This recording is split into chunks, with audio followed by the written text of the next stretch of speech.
There are moments in life when we wonder, why do some people seem to hold a magnetic power over others while most fade into the background?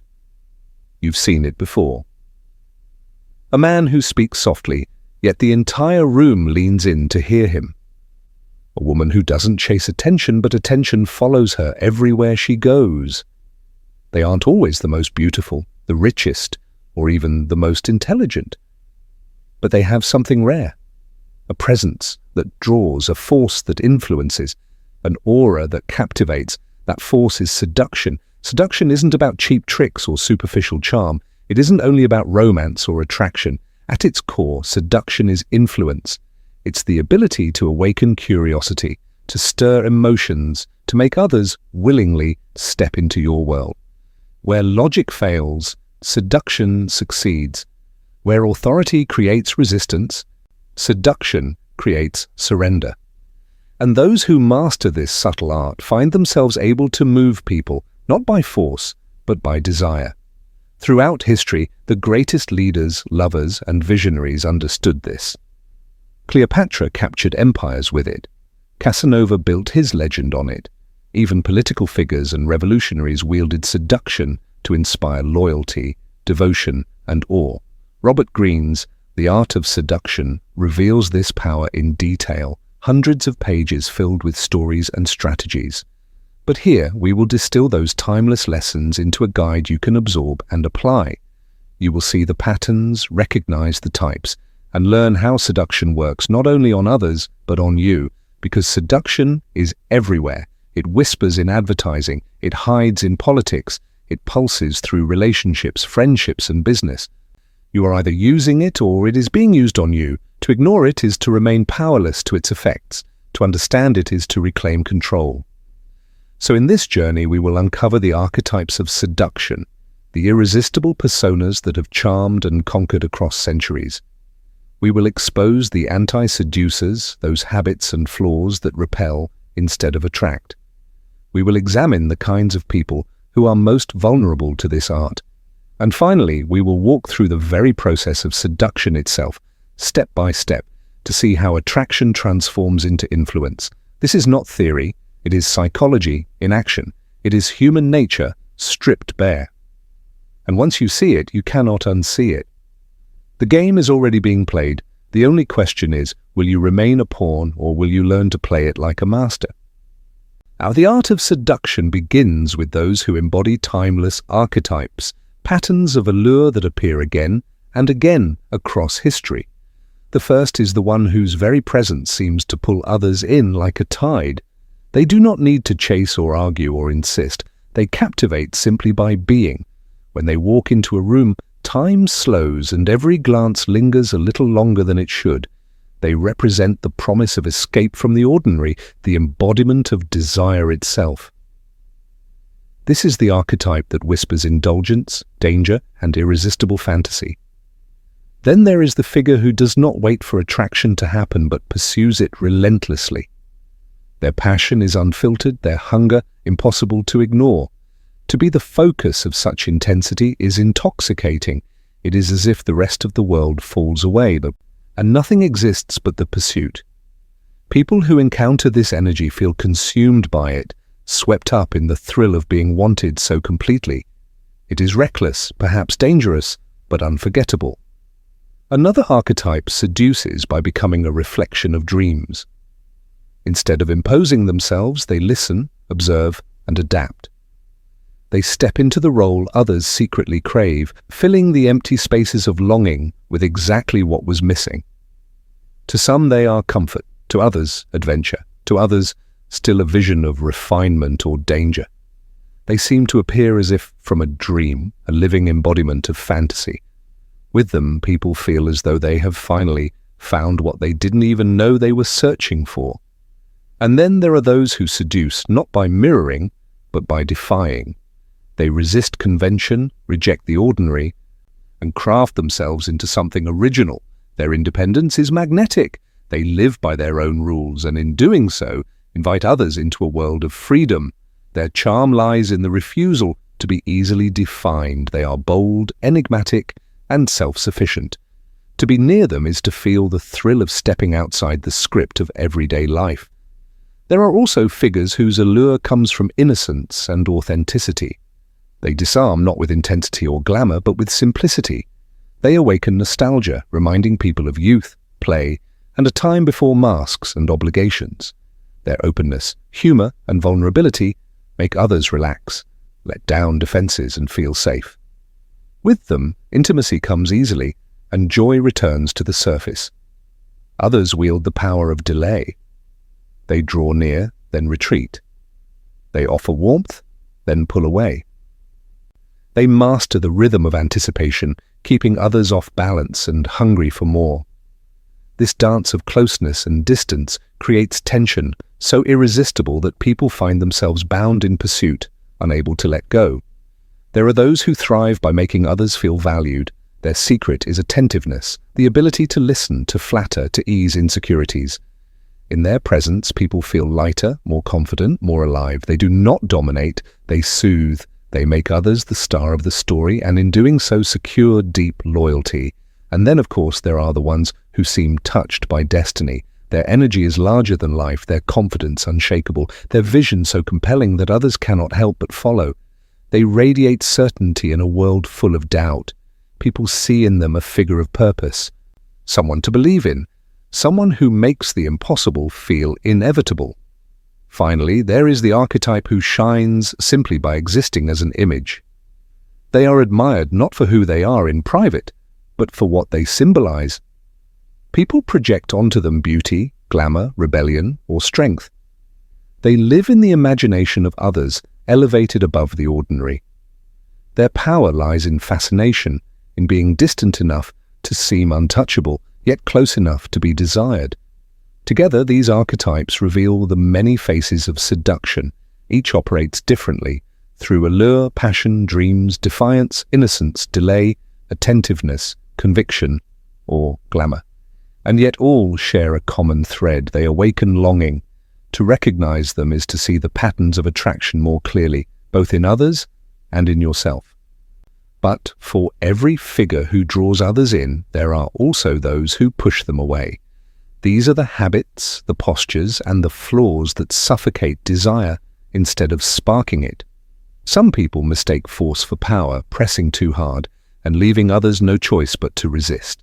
Instead of creating the thrill of surrender, they create the bitterness of obligation.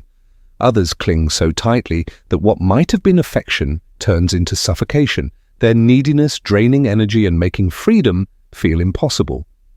There are those who cannot stop themselves from preaching, who remind others of duty and responsibility at every turn.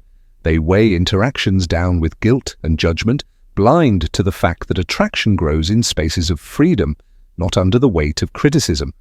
Others repel by holding back too much, hoarding time, affection, or generosity until what should have been abundance feels like scarcity.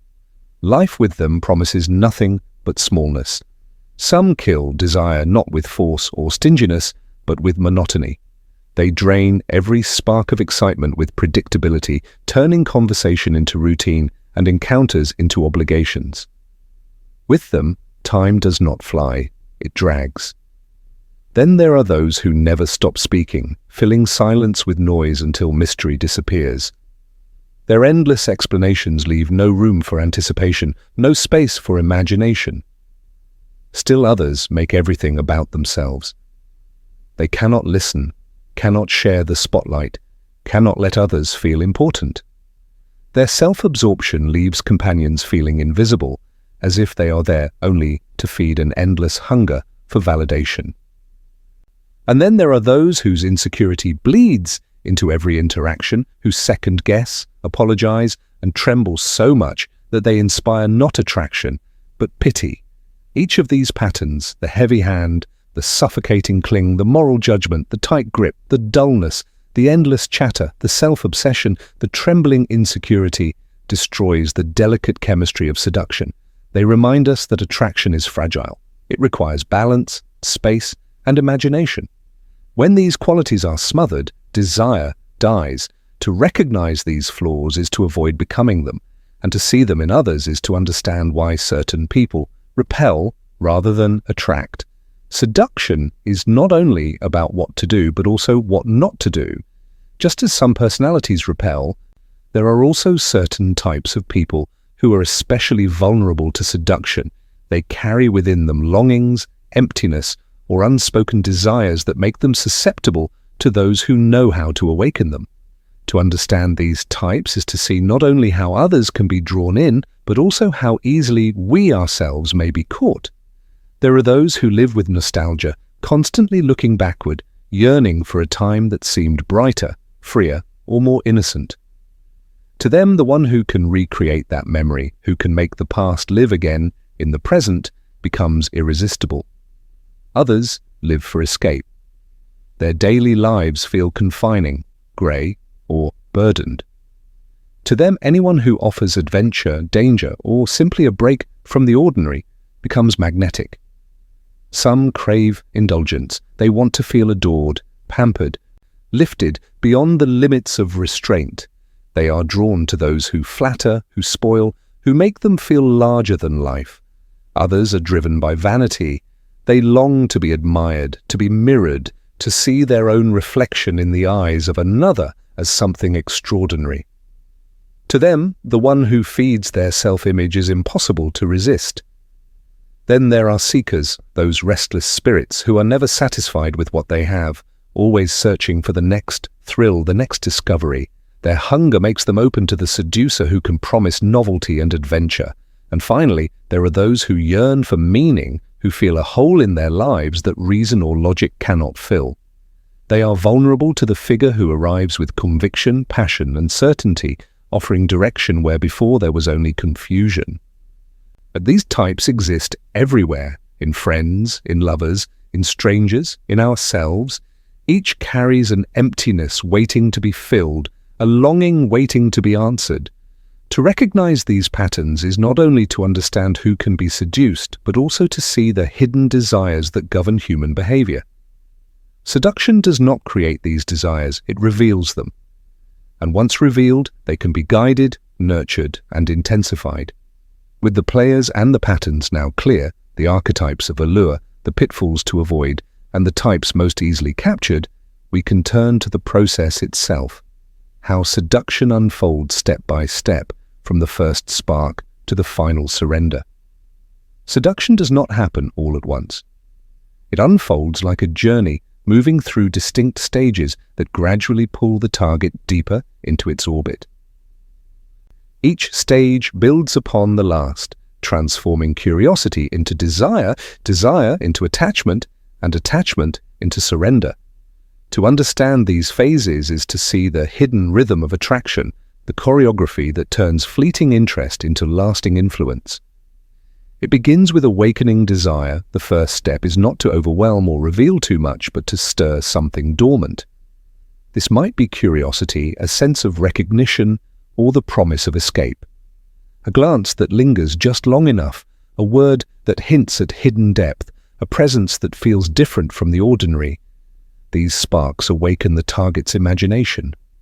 They begin to project onto you what they crave. You become not just a person, but a possibility. From there, the next phase is to lead them away from the familiar. Once desire is stirred, it must be fed with contrast. Routine and predictability are the enemies of seduction. By offering novelty, unpredictability, and a sense of adventure, you loosen their ties to the ordinary world. You become associated with excitement, with emotions they cannot find elsewhere. Each encounter should add something new, something that keeps them chasing, wondering, and returning. Then comes the tightening of the net. Desire alone is fleeting. It must be transformed into dependency. This happens through tension, through a rhythm of presence and absence, reward and withdrawal. By offering closeness, then pulling back, you create a cycle of anticipation. They become emotionally invested, waiting for the next moment of attention, the next gesture of warmth. In this stage, the bond deepens. What began as curiosity now feels like need. Finally, there is the decisive move, the moment when attraction becomes surrender. This is not achieved through force, but through inevitability. By this point, They have already chosen you consciously or unconsciously. The final gesture might be bold or subtle, dramatic or quiet, but it seals the connection. What began as intrigue has now transformed into attachment. And once this happens, the dynamic shifts. You are no longer chasing, they are choosing. These 4 stages, awakening, leading away, tightening the net, and the final move, are the hidden structure of seduction. They can unfold over days, months, or even years, but the rhythm remains the same. To see it clearly is to recognize that seduction is not chaos, but a process, and those who understand the process can navigate it with intention, shaping not only their relationships, but their influence in every sphere of life. With this, the picture is complete. The archetypes of allure, the patterns to avoid, the vulnerable types, and the stages of the game itself. All that remains is to step back and see the larger truth of what seduction reveals about power, desire, and human nature. Seduction, in the end, is not a trick or a game of deception. It is a mirror held up to human nature. It shows us what people long for, what they fear, and what they cannot resist. It is the art of awakening what lies beneath the surface, desires that words often cannot capture, but that gestures, silences, and atmospheres bring to life. We have seen how certain figures throughout history embodied archetypes that remain timeless, the one who entrances with presence, the one who overwhelms with passion, the one who mirrors hidden dreams, the one who defies convention, the one who disarms with innocence, the one who keeps others waiting and wanting, the one who soothes with warmth, the one who radiates conviction, the one who shines as an image of glamour. These are not just characters in stories, they are patterns that live in us all, waiting to be recognized and, if we choose, awakened. We have seen the shadows as well, the flaws that kill desire instead of kindling it, the heavy hand that forces instead of enticing, the neediness that smothers rather than embraces, the judgment that burdens instead of freeing, the stinginess that shrinks instead of expands, the dullness that drains instead of excites, the endless chatter that silences mystery, the self-absorption that blinds to others, the insecurity that replaces attraction with pity. To know these is to guard against them in ourselves and to recognize them in others. We have looked at the people most vulnerable to seduction, the nostalgic, the restless, the seekers, the ones who crave escape, indulgence, or meaning. We have walked through the process itself, from the first spark to the final surrender, and seen how attraction is not chaos, but choreography, a rhythm that, once mastered, can transform fleeting interest into lasting influence. And so the question remains, what will you do with this knowledge? To ignore it is to remain vulnerable to its pull, to be moved by others without knowing why. To understand it is to reclaim power, not to manipulate, but to navigate the currents of human desire with awareness. To use seduction wisely is to create connection, to inspire devotion, to lead not through fear but through fascination. The art of seduction is the art of influence. It is as old as history, as constant as human longing, and as present today as ever. It whispers in every glance, every pause, every story we tell ourselves about what could be. Once you see it, you cannot unsee it. The game is always being played. The choice now is yours. Will you be moved like a pawn, or will you move with the elegance of a master,